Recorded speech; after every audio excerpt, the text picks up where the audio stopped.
नमस्कार, मैं हूं दीपक और आइए बात कर लेते हैं बिग बॉस ओटीटी के डे नंबर 1 की, जहां पर वही हुआ जो हमने बिग बॉस 14 में देखा था। विकास गुप्ता और अर्शी के बीच में दोनों ही एक दूसरे को जानते थे, दोनों ही एक सीजन में साथ में थे और उन दोनों ने ही बाहर से प्लान किया था कि अंदर जाके झगड़ा करेंगे। विकास गुप्ता ने अर्शी को धक्का दिया था, उसके बाद विकास गुप्ता को बाहर निकाल दिया गया। वो विकास गुप्ता फिर वापस से आता है, बीवी धर्मशाला में आवन जावन लगा रहा था। और यहाँ पर आप देखें बिग बॉस ओटीटी में उसी विकास गुप्ता का एक शो था एस ऑफ स्पेस, जो कि एमटीवी पर था, जिसमें विनर थी दिव्या अग्रवाल और रनर अप था प्रतीक सहजपाल। और ये दोनों ही यहाँ बीबी ओटीटी में वही Vikas Gupta university of planned fight जो है वो यहाँ पर एग्जीक्यूट कर रहे हैं। जब इस शो का प्रीमियर हुआ था तो प्रतीक सहजपाल ने बड़ी बड़ी बातें की थी और मैंने अपने कल के रिव्यू में कहा भी था कि बहुत लोग स्टेज पर आके बड़ी बड़ी बातें करते हैं और अंदर जाके डिलीवर नहीं कर पाते हैं। ऐसा एक बंदा जीशान, जिसने स्टेज पर आते से ही wow come on man let's do this ये बड़ी बड़ी बातें की थी, लेकिन पहले दिन का जो एक इंप्रेशन उसका एकदम गुमशुदा तलाश केंद्र की तरह बहुत ही कम दिखा और बहुत ही कम बार बोलता पाया गया। वो जो एनर्जी जिसकी वो बात कर रहा था, मैन दिस इज ओटीटी या कम on man let's do this या, इतनी बड़ी बड़ी उसने बातें की, लेकिन पहले दिन वो बिल्कुल ही फुस हो गया।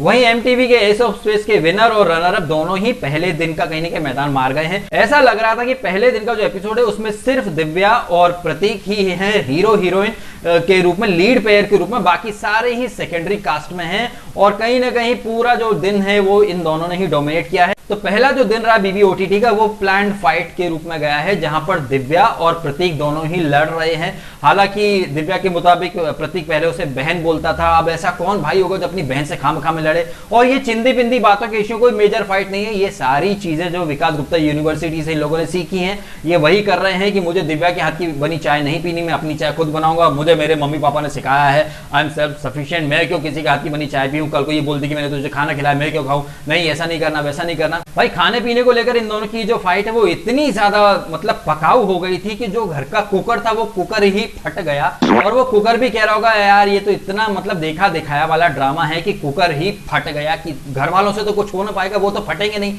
अपन ही फट लेते हैं। यहां से क्या है कि कुछ लोग दिव्या को सिंपैथी देंगे कि देखा वो प्रतीक बार बार अटेंशन के लिए, फुटेज के लिए, देखने के लिए दिव्या से फाइट कर रहा है। लेकिन हमने एक सीन देखा जहां पर सब सोने की तैयारी कर रहे हैं, वहां दिव्या बोलती कि यार मुझे मजा नहीं आ रहा, मुझे ऐसा कोई चाहिए कि जो मेरी नींद उड़ा दे, क्या मैं प्रतीक के पास जाऊं। तो यहाँ दिव्या और प्रतीक खुद ही अपना जो प्लान्ड फाइट है इसको कहीं ना कहीं एक्सपोज कर रहे हैं। मुझे बहुत सारे मैसेजेस भी आए पहले एपिसोड के बाद, जब मैंने प्रतीक को लेकर के कुछ ट्वीट करा था कि यार ये तो बड़ा घमंडी और एरोगेंट लग रहा है। तो मुझे कई सारे प्रतीक के जो फैंस हैं जो रोडीज को फॉलो करते हैं उन सब ने मैसेज करा, भाई ये अभी ऐसा लग रहा है लेकिन आगे चल के शायद आपको पसंद आ जाए। तो ठीक है, पसंद आ जाएगा तो अलग बात है, लेकिन जितना आप लोग रोडीज को फॉलो करते हो, जितना आप रोडीज को जानते हो, आई थिंक उससे थोड़ा ज्यादा मैं कलर्स को और बिग बॉस के मेकर्स और इनकी टीम को जानता हूं कि ये लोग कब कब क्या क्या कर सकते हैं और कैसे ये लोग फाइट क्रिएट करते हैं। तो भले ही रोडीज में आपने प्रतीक को कुछ अलग तेवर में देखा होगा, लेकिन यहाँ Prateek is nothing but just a puppet, और मेकर्स जैसे उसे नचा रहे हैं वो वैसे नाच रहा है। ऑल्दो उसने जैसे प्रीमियर के टाइम पर अपना एक पर्सनैलिटी दिखाई थी कि वो क्या है, कहीं ना कहीं वो जो छवि उसे वहां दी गई थी एक एरोगेंट लड़के की एंड थोड़ी सी कहीं ना कहीं नेगेटिव इमेज, तो वो उसी को कंटिन्यू कर रहा है। और देखने वालों को ऐसा लगेगा कि प्रतीक खामखा में फाइट ले रहा है दिव्या से, जबकि देखा जाए तो दिव्या भी कम नहीं है और गाली देने में तो कोई भी किसी से कम नहीं है। तो यहाँ इन दोनों की ये प्लान्ड फाइट चल रही है वो देखकर ही फेक लग रही है। इसके अलावा और जो दूसरे कंटेस्टेंट है, पहले एपिसोड में एक जो टास्क हुई जहां सबको एंटरटेन करना है, दिव्या बिकेम होस्ट, बाकी सब आके परफॉर्मेंस दे रहे हैं। आप यहाँ एक बात देखें, ऐसी ही कुछ लाइव एंटरटेनमेंट वाली टास्क बिग बॉस 14 में भी थी, जहां घर के अंदर एक सिंगर था राहुल वैद्य, लेकिन बिग बॉस ने बोल दिया आप एंटरटेनिंग टास्क में गा नहीं सकते। लेकिन यहाँ नेहा भसीन भी हैं, मिलिंद भी हैं, दो सिंगर हैं, तो यहाँ टास्क में गाना भी हो रहा है। और एक कोरियोग्राफर है जो कि डांस दीवाने के जो जज हैं उनके रेफरेंस वाले कोटे से आए हैं, उनका नाम शायद निशांत है, एन से ही कुछ नाम है, मैं भूल रहा भी, लोगों के नाम मुझे पूरी तरह से याद है नहीं, जैसे जैसे और देखता जाऊंगा याद हो जाएगा। तो वो कोरियोग्राफर जो बंदा है वो थोड़ा डिसेंट लग रहा है।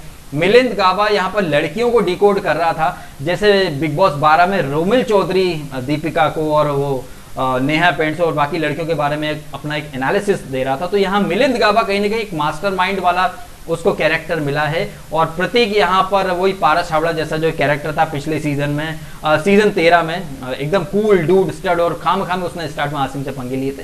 तो यहाँ प्रतीक एक कैरेक्टर, यहाँ पर मेकर्स एक पर्टिकुलर फॉर्मेट लेके चलते हैं, एक पर्टिकुलर ढांचा स्ट्रक्चर लेके चलते हैं और एक एक किरदार को वहां फिट कर देते हैं। जैसे कोई विकास गुप्ता बनेगा, कोई पारस बनेगा, कोई शक्ति बन जाएगी जुल्म और सितम सहने वाली, जैसे कि दिव्या शायद वो उस किरदार को अभी निभा रही हैं।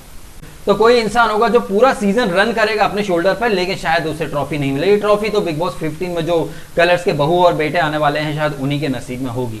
तो जो पहला एपिसोड था उसमें ये खामखा की लड़ाइयां हुई हैं और एक अक्षरा सिंह करके हैं जो कि यूपी बिहार लूट के आई हैं। एक वो कल मैंने एक लड़की का जिक्र किया था, मुस्कान जट्टाना, फेक फेमिनिस्ट एक नंबर की, वो उसकी थोड़ी चर्चाएं चल रही थी जो कि अक्षरा को पसंद नहीं आई, क्योंकि वो बार बार अक्षरा का बम दबा के चली जाती थी और भोजपुरी का भी अपमान किया। और जब अक्षरा ने पूछा कि वो ब्रेकफास्ट या लंच जो भी बचा था वो बच गया है तो मिलिंद कहाँ है, और मुस्कान द फेक फेमिनिस्ट ने बोल दिया कि वो तो he is in my S, मतलब वो एस को मतलब हिंदी में क्या बोलते हैं आप समझ जाइए कि वो पिछवाड़े में है, जिसे गाली वाला शब्द ही कहा जाता। इतना सुनना था कि अक्षरा जी को बुरा लग गया और मिलिंद को भी बुरा लग गया कि क्या मिलिंद यही चीज किसी लड़की को बोल देता है।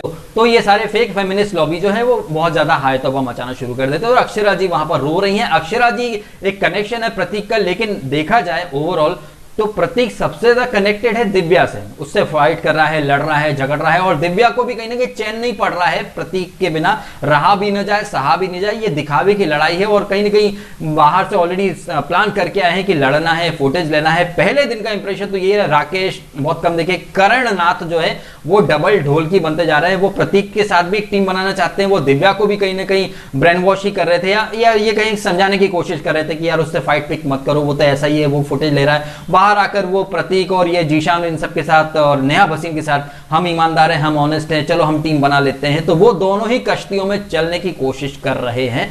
ये रहा है पहले एपिसोड का हाल और डे बाय डे यहाँ पर फाइट बढ़ती जाएंगी। गाली गलौज तो खैर अनसेंसर्ड है, तो माँ बहन की गालियां, पिछवाड़े में घुस जा, चाट ले, इस तरह की अभद्र भाषाओं का प्रयोग वहां पर खूब सारा हो रहा है। एक जो फेक फेमिनिस्ट है वो लोगों को कंजर्वेटिव बोल रही है, लोगों को मतलब पिछवाड़ा दबा दबा के जा रही है, लेकिन अगर उसे कोई टच कर लेगा तो बहुत ज्यादा हाय तो वो मचाएगी। जैसे कि उसने एक लड़के को ऑलरेडी सुसाइड करने पर मजबूर कर दिया और वो लड़की यहाँ पर ऐसे ऐसे लोगों को मेकर्स एक सेलिब्रिटी बना देते हैं और उसके बाद जब यही लोग समाज को प्रदूषित करते हैं तो फिर इन्हीं को सपोर्ट करने वाले लोग कैंडल मार्च लेके निकल पड़ते हैं कि हाय हाय जस्टिस दो, जस्टिस दो।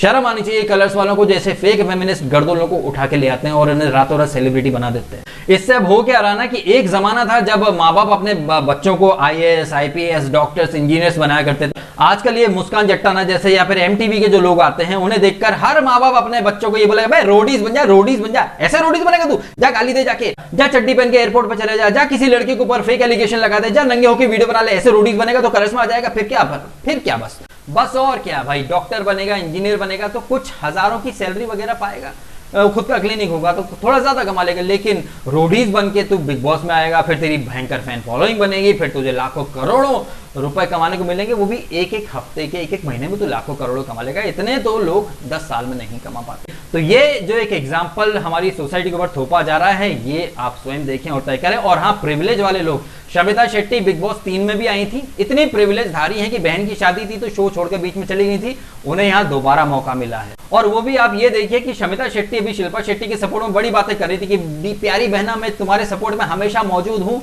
तुम्हारे अच्छे बुरे हर चीज में मैं तुम्हारे साथ हूँ, भर भर के सपोर्ट करूंगी। लेकिन वहां शिल्पा को अकेले छोड़ के ये बिग बॉस में आ गई। ओ अच्छा, कमाना भी तो पड़ेगा, जीजा जी वहां चले गए तो केस के लिए, वकील के लिए, कानूनी लड़ाई के लिए पैसा भी तो चाहिए। तो शमिता शेट्टी इतनी प्रिविलेज धारी हैं और इतनी जबरदस्त किस्मत वाली हैं कि उन्होंने फोन करा तो मेकर से उनको ले लिया। लेकिन हम आप अगर फोन करेंगे तो शायद हमें एक भी मौका नहीं मिलेगा। लेकिन शमिता शेट्टी बिग बॉस 3 में आई थी, जो अमिताभ बच्चन वाला सीजन था, वहां वो आई और अपनी मर्जी से चली गई। अभी बिग बॉस OTT में भी आ गई।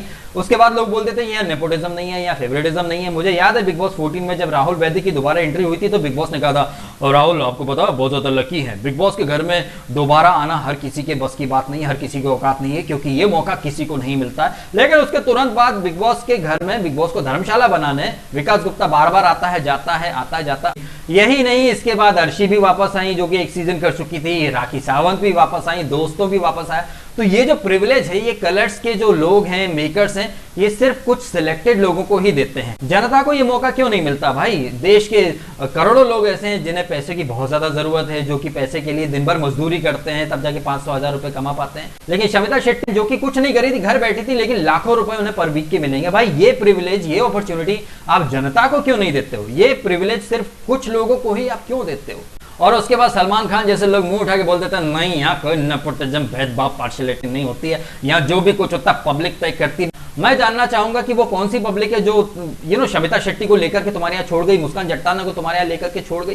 कौन सी पब्लिक है वो? बिग बॉस 13 में सिद्धार्थ डे था, अबू मलिक था, सलमान खान कोटे से, यहाँ डांस दीवाने का जो जज है उसके कोटे से एक और कोरियोग्राफर आए हुए हैं। अब वो अच्छा करेंगे या बुरा करेंगे वो तो बात की बात है, लेकिन ये जो प्रिविलेज मिल रहा है ये हर किसी को नहीं मिलता, ये सिर्फ आपके खास लोगों को ही मिलता है। उसके बाद मुंह उठा के बोल देता है यहाँ तो जो भी होता है पब्लिक तय करती है, ऑडिशन देख के आता है। अच्छा, इन लोगों की शक्ल देख के लग नहीं रहा कि इन लोगों ने कहीं ऑडिशन का ए भी दिया होगा। एनीवे, यहाँ पर मैं ये वीडियो कर देता हूँ खत्म। आप कमेंट करके बताइएगा आपके भी ओपिनियन, क्या आपको नहीं लग रहा? अगर आपने देखा है तो ये एपिसोड की Vikas Gupta university of plant fight यहाँ पर एग्जीक्यूट होती दिख रही है। बाकी सारे लोग सेकेंडरी एक्ट्रेस या एक्टर बन के रह गए हैं और ये दोनों दिव्या और प्रतीक फिलहाल यही लीड कर रहे हैं, हर चीज में सबसे ज्यादा यही दिखाई दे रहे हैं। आपको क्या लगता है कमेंट करके बताइएगा। और वीडियो अगर आपको अच्छा लगा है तो लाइक करना, कमेंट करना, शेयर करना और करना सब्सक्राइब DSK टॉक्स को। अगर आपने नहीं किया तो आपने समय निकाला, वीडियो देखा, आपका बहुत बहुत धन्यवाद।